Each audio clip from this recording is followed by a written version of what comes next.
एक गांव में बहुत ही गरीब पति पत्नी रहते थे। उनकी झोपड़ी टूटी फूटी थी। हाँ गौरी, तूने बिल्कुल सही कहा। हालत दिन ब दिन बिगड़ते जा रही है। हमें 2 वक्त की रोटी भी नसीब नहीं हो रही। खेत में मेहनत तो बहुत करते हैं, लेकिन फसल का दाम इतना कम मिलता है कि घर चलाना मुश्किल हो गया है। अगर ऐसे ही चलता रहा तो हमारे बच्चों का क्या होगा? वो तो भूखे पेट सोने पर मजबूर हो जाएंगे। पढ़ाई लिखाई तो दूर की बात है, हमें तो उनकी भूख मिटाने के लिए लाले पड़ जाएंगे। आप क्यों ना गांव में जाकर कोई काम तलाश करें। अगर किसी ने थोड़ा बहुत काम दे दिया तो हमारा गुजारा हो जाएगा। हमें कोई बड़ी चीज नहीं चाहिए, बस 2 वक्त की रोटी मिल जाए, एक छत हो सिर पर और चैन की नींद आ जाए, वही बहुत है हमारे लिए। हम ज्यादा की चाह नहीं रखते, बस इज्जत से जीना चाहते हैं। हाँ गौरी, तूने बिल्कुल सही कहा। हमें ज्यादा पैसे की जरूरत नहीं है, बस 2 वक्त की रोटी मिल जाए वही काफी है हमारे लिए। देखता हूँ मैं गांव जाकर, अगर मुझे कोई काम दे तो बहुत अच्छा होगा। काम मिलने से परिवार की जरूरतें भी पूरी होंगी और चैन भी मिलेगा। इतना कहकर किशन लाल गांव की ओर काम ढूंढने के लिए निकलता है। वह सोचता है कि अगर उसे किसी ने काम दिया तो बहुत ही अच्छा, इसकी सारी परेशानियां दूर हो जाएगी।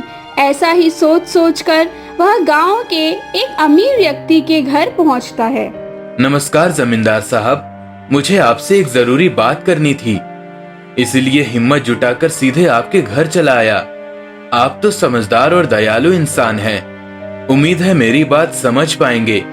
मेरी हालत कुछ ऐसी हो गई है कि आपके बिना मेरी मुश्किल हल नहीं हो सकती। कौन सी मुश्किल? कैसी हालत की बात कर रहे हो तुम?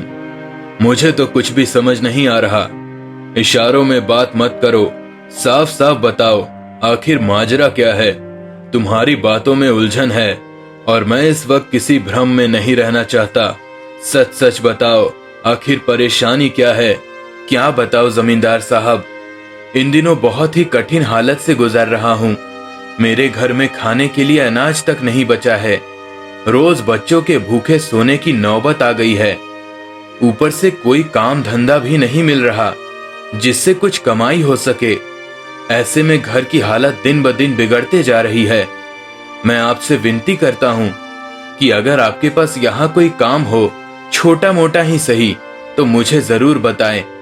इससे मुझे कुछ आमदनी हो जाएगी और घर का चूल्हा जल सकेगा। आपकी बड़ी कृपा होगी।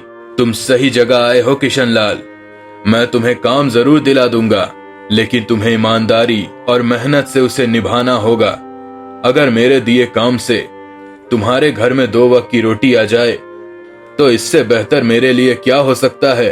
मैं हमेशा चाहता हूं कि मेरी हैसियत से जितनी मदद दूसरों को हो सके उतनी करूं। इंसान तभी बड़ा होता है जब वो किसी और की जरूरत में काम आए। सच कहूं जमींदार साहब, आज आपकी बातों और व्यवहार ने मेरा दिल जीत लिया।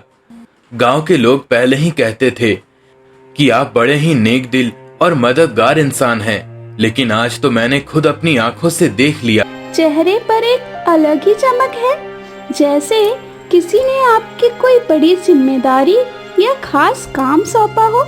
बताइए ना, ऐसी कौन सी खुशी की बात है जो आपको इतना प्रसन्न कर रही है?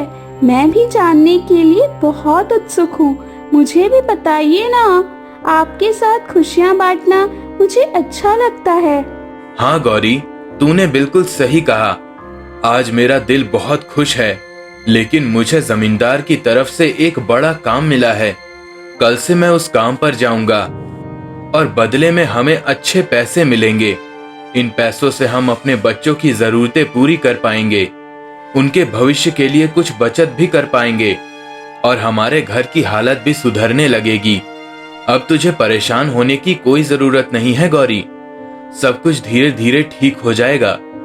बस तेरा साथ और दुआ चाहिए। जमींदार के काम देने से किशन लाल और गौरी खुशहाल जिंदगी बिताने लगते हैं। वो दोनों अपने बच्चों की जरूरत भी पूरे करते हैं। काम मिलने से उनका जीवन में सुधार आ जाता है। इसलिए कहते हैं भगवान, एक न एक दिन गरीब का मदद जरूर करता है।